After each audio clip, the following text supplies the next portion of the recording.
Welcome to How Not to DM. I'm your host, Derek. Thanks for joining me on my quest to interview the very best dungeon masters on this plane of existence. This episode's guest is the incredibly talented game designer Cam Banks, creative director at Fandom Tabletop.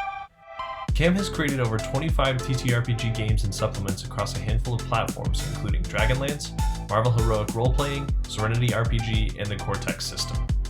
Most recently, he's authored Cortex Prime, an incredibly flexible TTRPG system for any game setting. Needless to say, his advice on running and creating games is pure gold.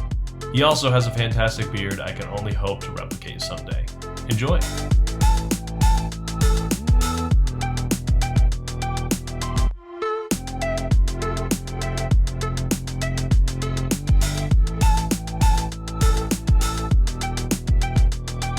Well, my name's Cam Banks. I have been a professional game designer, developer, and producer since the very early 2000s. Got my start in gaming when I was about 11 years old, back in 1982, so I can tell you just how far back my hobby goes. When 3rd edition D&D came out, I'd been working on some fan conversion stuff for converting Dragonlance books to 3rd edition D&D, and a lot of folks were online doing that kind of thing at the time. It was the new hotness, obviously, but my work got noticed by some folks who had been given the official fan license, I guess, or fan agreement with Wizards of the Coast to do Dragonlance stuff in fan groups. So we did a whole lot of stuff. We were converting things. We were putting together kind of a fan book and whatever. Margaret Weiss then noticed us and said, actually, we have a license to make a source book, which Wizards is going to publish. We're going to write, and after we publish it, we're going to do a whole bunch of supplements, and we'd love to have you help us out.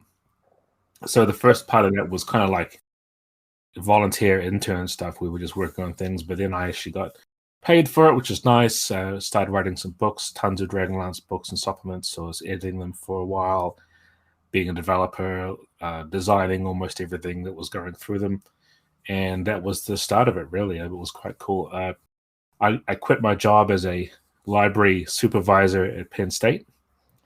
I'd been living in America since '96, and my wife was going to Penn State, so I had this job at a library, and so I thought, well, this is boring. But it was good because in between doing things, you could sort of read books, you sit around, do nothing for most of the day, and so that was a great time to catch up on all the information I needed to do. So when I go home at night, I could write and dump all that stuff out of my brain into a document. Yeah. So I mean, that's kind of like it's the accidental discovery. I mean, starting off with a fan group of people just doing homebrew conversions, trying to do what you can to make some very beloved characters come to life in a new system. And there was a lot of that in 3rd edition. There's tons and tons of that. People doing it for all kinds of stuff. But I think for me, Dragonlance was my number one favorite D&D setting. I always loved it and continue to. I don't think there's much likelihood of me working on it in the future, really, because this sort of thing tends to filter down to younger generations as time goes on. Yeah. But I'm quite happy where I am now. Over the time since then, working at Margaret's company, I co-designed a whole bunch of stuff for Cortex, and then was lead designer and content as well. So I was, headed up the Smallville and Leverage and Marvel Heroic, and then began working on Firefly. But then after that point, I departed the company, decided to get a job with Atlas Games, and I was with them for about 5 or 6 years until we moved back to New Zealand, which is where I'm from originally, hence the funny accent. And that's where you are now, yeah. Speaking of Dragonlance, Tracy Hickman actually just lives 30 minutes from me, I think. I'm based in Utah as well, so maybe I should have him on sometime if I can find him. Tell us about the first TTRPG game you ever ran. What was it like? What kind of setting was it? How did it go, generally speaking? This was back in, like I said earlier, in the early 80s. Some of us were.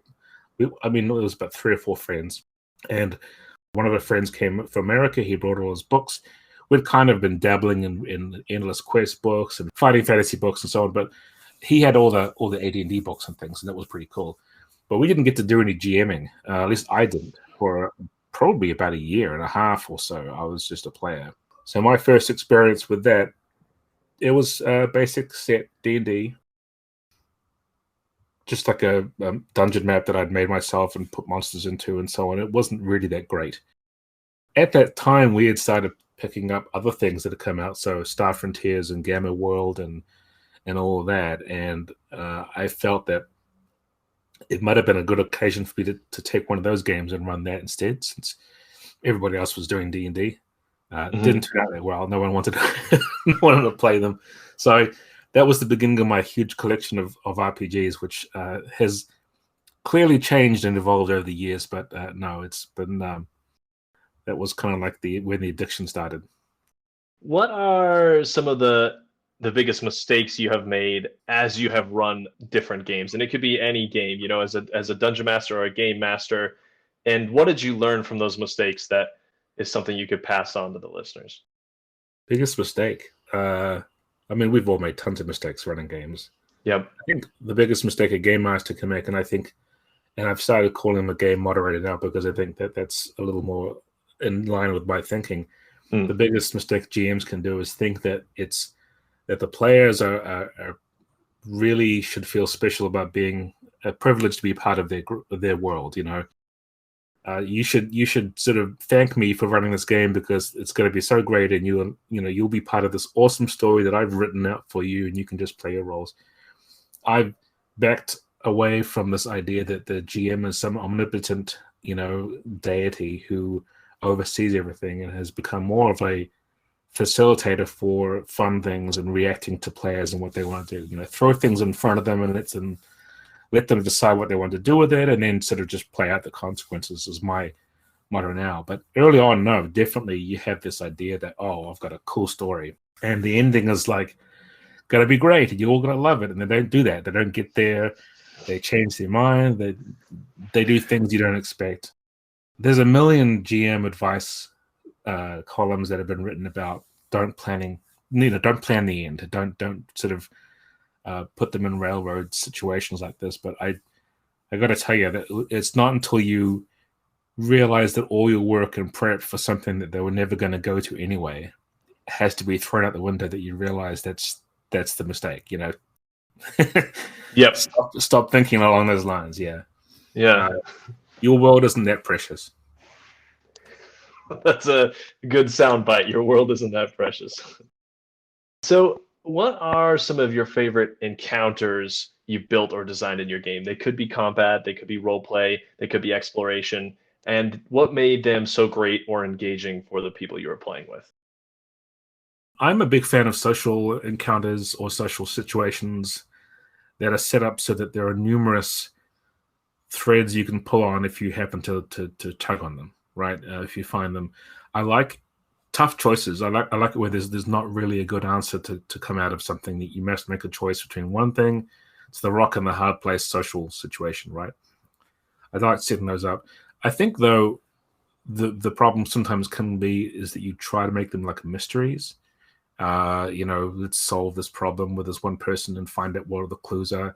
That never really goes anywhere. And also, if you end up making the whole thing just talking about stuff and having NPCs talk to each other and the players don't get much involvement, that doesn't work out. So my favorite situations I've put together have been ones where the players are all, I don't know, brothers and sisters, or they're all part of a larger family, or they're part of a court or something, and something terrible happens. And then it's just basically them having to deal with what the fallout is. And that, to me, is a whole lot of fun. I like to see what they do with it. So as far as encounters go, I like to dump something into them, something surprising, something tragic, or something, really funny, and just seeing where they can take it and what they do with it once they've made their own decision about how it's going to turn out. You've built and had your hand in dozens of different RPGs. You've built supplements. You've built whole games from scratch. You've written books. You kind of alluded to it earlier, but how do you feel like over time your idea of games in general and how they should be run have changed throughout your experiences? Yeah, I think, like I was saying, I think the role of the GM in my mind has changed. At least my preferences have. I probably always had this as an idea because I don't honestly like to do tons of prep. I like to put enough into it that I think I'm going to have a good time myself, and then let the players take that, and then I kind of just riff off of what they're doing. Probably some of my favorite experiences in playing games early on was when I discovered that if I just let them make up NPCs, you know, and I ask them direct questions like, "Do you have someone in town who's your main contact?" And they just sort of think, "Huh? You mean you're letting me make this up?" I'm like, "Yeah, just who is it? Is it Bob the fishmonger? What is it?" You know, and they come up with a person. Sometimes a really goofy name that no one really thinks is serious, but some of the best characters have come out of that situation. So I think that what I'm getting at really is easing off on the sort of the authoritative kind of oversight thing and being more open to giving the player some control over the world in a way that makes them feel like they're part of it or sort of help creating it. That's a big change. Also, just sort of understanding that you can't just take any rule system and make any game with it. You can't always get the same success with D&D plus whatever movie you like and editing them together. I don't think that D&D is perfect for all games. It's good for lots of them, but it has become sort of its own genre, right? D&D is its own thing. You can't really expect always to squeeze that into any kind of box, which is really good for me as a designer because then I get to tell people we should play my game because then you can use that. Yeah, and that segues very well into my next questions, which are about your kind of latest project, the one that you are working on or have just finished, I guess, in the last year, which is the Cortex Prime RPG and the whole rule set for that game. So tell us a little bit about Cortex Prime and how it works for those unfamiliar with it. Cortex Prime, I've described it in the past as being kind of like a building kit, a toolkit for creating games with. It's not really a single game all by itself. It's like the Lego bricks, which you make the Lego kits out of. And so you can tear those apart and pull them back together again several times. You can decide that you don't like how the way some rules modifications work, and you can switch them out. Unlike a lot of generic games like GURPS or other sort of things like that, it isn't even necessarily the same game traits involved. You can switch out the entire stats. You can take these things out. Combat can work differently. Magic can work differently. But what's common to all of it is a dice pool system where you put dice together into a pool from different parts of your character sheet. You roll the dice, and you normally take the two best rolling dice and add them together. And that's kind of the general dice mechanic. And there's obviously many ways you can tweak that, but pretty much always it's opposed rolls. Although there's even a mod where you can have the difficulty set to a number, like in many other games, like a target number. I like to have opposed rolls because I like to have the GM, whenever you roll dice, player or GM, and one of the dice comes up as a 1, we call that a hitch now. It used to be called a bunch of other things, but in Cortex Prime, it's called a hitch. The GM can buy those off you. They don't count towards your dice. So you can't use them for anything. They're just like extras. But the GM can buy them and give you plot points, which you can then spend on things later on to do cool stuff. But at the same time, they create what's called a complication, or they create some stress on you. So bad things happen to you because you rolled a 1, but you get some kind of game currency to spend later to make things a little bit better. So it's kind of, you don't mind getting it. It's temporary. But that's one of those common things. And because the GM rolls dice too, when they roll ones, the players can buy those off them and get benefits. So it does work both ways. Yeah, I like the balance of that system. So you kind of mentioned a few other of those generic games like GURPS, and there are tons of others. So what do you feel like Cortex does better than these other generic systems? You mentioned that it's very flexible and it's got a lot of parts you can bolt on. But yeah, tell us why you feel like it's the game you should use for any kind of world that you want to build. Yeah, I think I don't always want to say that my game is better than anyone else's game, obviously, because that's a little bit conceited. I play a lot of games that aren't my ones that I've created. Right. In fact, my favorite RPG of all time is not even remotely like Cortex. It's the King Arthur Pendragon game from Chaosium. That's my favorite. But that aside, I think the reason why Cortex Prime does stand out is that it is way more modular. It can be tuned to fit playstyles, but it also kind of defaults to a sort of cinematic movie slash literature kind of like approach where players have a whole lot of agency. They have a whole lot of control of not just their characters, but also the flow of the story. And the GM kind of can be there to sort of help guide things around and make it fun. It's also great for adapting to license things. That's why it's been the way it has been for all the time. Each time we got a new game license for Margaret Weiss Productions, I would rebuild Cortex to make it work. So Cortex Prime, which is the one that we're talking about here, is like the culmination of all of those different versions sort of slammed together into one big box of Lego, and you can build whatever you like out of it, tweak them, and so on. So that's kind of the infinite customization while also remaining somewhat consistent in terms of its mechanic is why I think it's pretty good. So Cortex Prime then is kind of like the sum of all of these parts of games that you have built in the past to make this one the most flexible and useful of all of them. Yeah, it's kind of like this big Frankenstein's monster of of versions of itself. And even then, there's 3 settings in the book, which I sort of provided as examples, and they're very specific. They're not like generic. This is generic fantasy and generic sci-fi. No, they're 3 very specific kinds of things, which I call spotlights. So if you can shine a spotlight on a specific kind of narrow genre with a setting and a world and characters in it, that's kind of what I like to do with Cortex. So less this is generic superheroes and more this is this specific kind of superheroes in this place and this time. So Into the Motherlands is a newer RPG live play stream and podcast, and they are currently using the Cortex Prime system. So tell us what it's like to watch something like this that started out very recently, really grow into something huge that has had a wildly successful Kickstarter in the last few days. What's it like to watch the game that you built be used in such a successful property? Oh, it's very exciting. I mean, honestly, to be fair, that stream is what it is because of Tanya and B Dave and everybody else who works on it. Eugenio is a really, really amazing GM. It's not a thing where I sort of think, oh, good, my game is being used. Look at how awesome that is. I'm so happy that they're using it because it's nice to have that recognition. But the success of it is absolutely down to them. It's not because the game is good or bad, I don't think.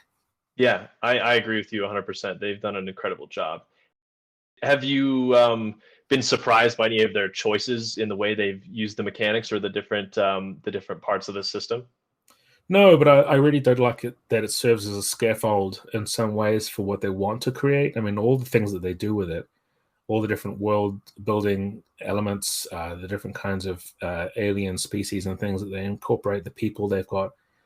It's neat that it hangs off the stuff that they put together. And it's not even very much a complicated build of Cortex. It's not like it's reaching too far into the weeds for rules. It's fairly light, But in that respect, also, you can show a whole lot of diversity in the kinds of things that people can do in the game. They've got all these different roles on their ship, and the ship itself has its own mechanics. So it's pretty cool. I mean, I really do like the fact that they've done that with it. Yeah. So anyone listening, if you haven't checked it out yet, please do. In fact, their first episode is them actually explaining kind of the mechanics that they're going to use. What advice do you have for fledgling game designers out there, and how can they improve their skills with what they're doing currently? Yeah, so getting started on design, being an independent designer, small press, or just even a hobby designer, the first piece of advice I would have is it's really about whether your game is playable. Are you having fun playing it? Can you try it out? So there's always this sort of avenue of like, okay, I'm going to design a role playing game. It's going to have all the things I want in it, and so on. You write it, and you do this thing, and then you sort of are done with it, and you think, well, now what can I do? And my question to you is, have you tried this out? Have you played it with your friends? Have you let anyone else try it? I think that's the real big mistake some people make, is they make it sort of like an academic process when it should be a very organic, iterative process. Start with something small, or at least, have some crunch, have some, the basics, and work through it with a game group or with people online, or workshop it somehow. And don't be afraid to dump whole chunks of it if you don't think it's working. I can't say it enough that you really shouldn't design entirely in a vacuum. You've got to have some other people having feedback on there somehow, whether it's you've hired an editor to help you work on it, or you've got your buddies helping to play it. It's not enough just to write and design something. You have to have it sort of see it in its own, doing what it's for, which is being used as a game. Follow up on that, how best can these indie designers help themselves and their games stand out from the rest? And what is the best way for them to break into designing professionally for, a publisher or something like that? So every once in a while, people will do these game jams on various community forums. If you go to Ian World or RPGNet or other places, there's just a couple that I tend to frequent. There are these game jams, and it's like, well, okay, today's magic 3 words are desert and dragon and wolf, and let's make a game that involves all 3 of those. And so people do sort of a short, very small experimental games and try them out, and they have to always involve those things, like it's like an Iron Chef competition, right? Yeah. I think that it's always cool to go looking for things like that, communities where you think you have some sort of a sense of alignment with the sort of the ideals and the values and the play styles that people practice there. You don't want to go to a old school Renaissance type place if you just can't stand old school D&D. There's no point. Similarly, if you can't really get your handle on very narrative, very loosey-goosey games, then your crunchy game system isn't going to be very performative there either. So find a community where you think it's going to be good. Start out with some feelers, just start posting things. If you don't have any of that stuff, there are Discord, obviously, which you're quite familiar with, where people can do it. I think to make your game stand out, though, it's got to have something of yourself in it, and you have to sort of really narrow down, what is my game about, and why am I doing this? You're not likely to stand out if your game is, my world is generic Middle Ages, and you get to play some wizards, and maybe sometimes you get to be some thieves. You have to have something which you bring to it that you think is yours, and that you like. That'll be my last piece of advice, especially when it comes to how to get started, is don't try doing things you have no interest in. If you do not like sci-fi, don't make a sci-fi game. Everyone's going to know. Yeah. Last piece of that, then, what advice would you give yourself, 21 years ago now, that you think would really change your outlook and make it that much easier for you then? Learn how things like taxes and general business sense and banking and other kinds of stuff, time management, organization, a lot of that stuff, some people are just naturals at. If you know how to put together a spreadsheet and you understand all of that, then cool. Don't listen to me. But I would tell my younger self to get a handle on that, because otherwise things can get out of control. You lose track of time. You don't really know what you're spending. You don't know what to do with the money you do get. All that stuff is actually quite important. It sounds boring, and it really is at times, this whole administration of your game design career, or what it is to start with. It does need to have a little bit of practical understanding of that sort of stuff to really just nail it. If you go into an operation like, hey, I'm going to write some words for you. I think 2 cents a word is a great rate. No, it's not. That's terrible. Don't work for that. But also, try not working for anyone. Try putting something else out first and just price it for how much you think it's worth and seeing if anyone buys it. But these are all practical things. This is the sort of the business side of it. Yeah. It is it's quite important if you want to do this as a profession. I think that's great advice. I know that a lot of businesses, are launched and then sink very quickly because they lack that. So Mhm. it's important to get a handle on for sure. What is your absolute favorite game that you ever worked on or designed? Oh, good. That's a good question. I would still say I will go back to Marvel heroic role playing. Getting to play in the Marvel sandbox is just exhilarating. It's fantastic having that kind of freedom to play with other people's toys. This is true of all licenses for me, but with Marvel, I'm a huge Marvel fan. And this was at the very beginning before the MCU was even much of anything. We had just come out of seeing Thor when we were sort of getting this, and so this is before the Avengers movie, and now I would be super over the moon to work on that as a property with more Marvel stuff coming out all the time. Yeah. But back then, it was Brian Michael Bendis' Avengers in the comics. It was Joss Whedon's X-Men. We had a whole bunch of stuff in the early 2000s that I was a huge fan of, and I got to take all those characters and make a role-playing game out of it, and that was just great. I'd love to go back and do that again if I had to. Yeah, that's an example of doing something that you really love, right? Instead of Mhm. working on something you hate. What are your parting words of advice for aspiring GMs, aspiring game designers, aspiring tabletop role playing creators? So, okay, for GMs, I would say for when you're doing any kind of prep or beginning to sort of understand how your game's going to go, the players' character sheets are their wish list to you. That's what they want. If everyone's playing a thief, or if everyone's got some sort of magical thing, or everyone's got some dark secret, your game's going to be about being a thief or having a dark secret or be magical. That's just how it is. You don't want to fight it.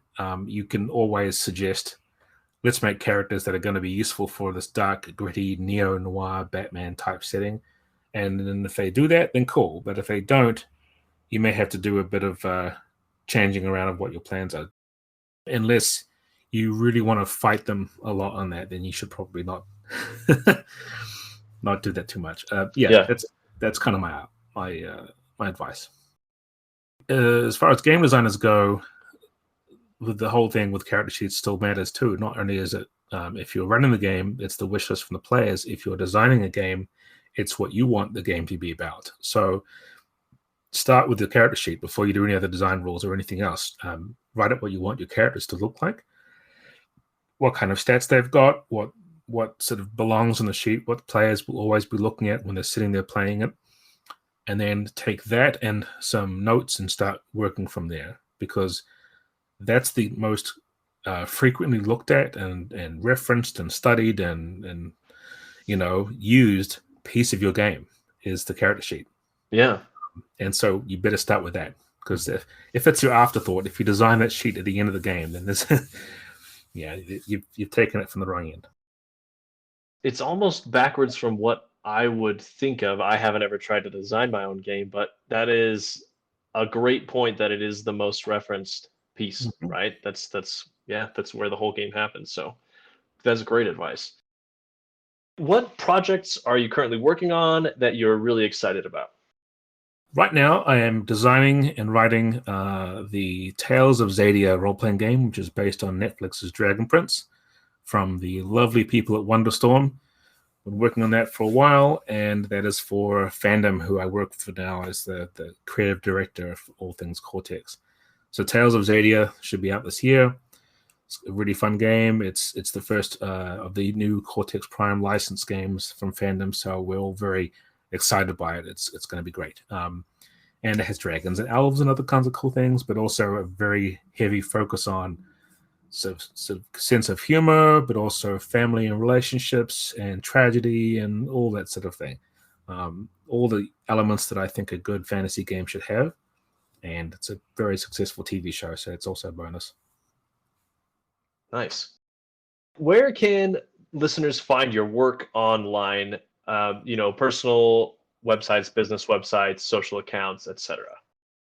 I am always on Twitter at BoyMonster, and I just started doing Instagram for real. I used to for posting photos of my kids' dinner, which is not that exciting.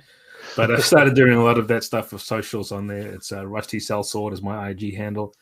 But you can see everything at, if you go to cortexrpg.com, you can find Cortex stuff. Talesofxadia.com is where Tales of Xadia itself is. And I just frequent a lot of places. You'll see me as either Boy Monster, Cambanks, or Rusty Sellsword in one of those places online. So, yeah. But Twitter is a good place to start. It's a good place to see me more often than not. Excellent. I'll be sure to post all those links in the episode description. Thanks so much, Cam, for joining us. It's been a pleasure. I'd love to pick your brain more, but I'll, like I said, give you some more time to get back to being productive. Yep, I will give that a shot. Thank you very much for inviting me on. Thanks for joining us on How Not to DM. If you enjoyed the show, make sure to subscribe so you don't miss an episode, and share the podcast with your friends and family around your table. For episode guest announcements, link to our Discord community, blog, and social media accounts, visit @HN2DM on Twitter. Our awesome intro and outro music is by my good friend Torin. And until next time, roll some nat 20s for me.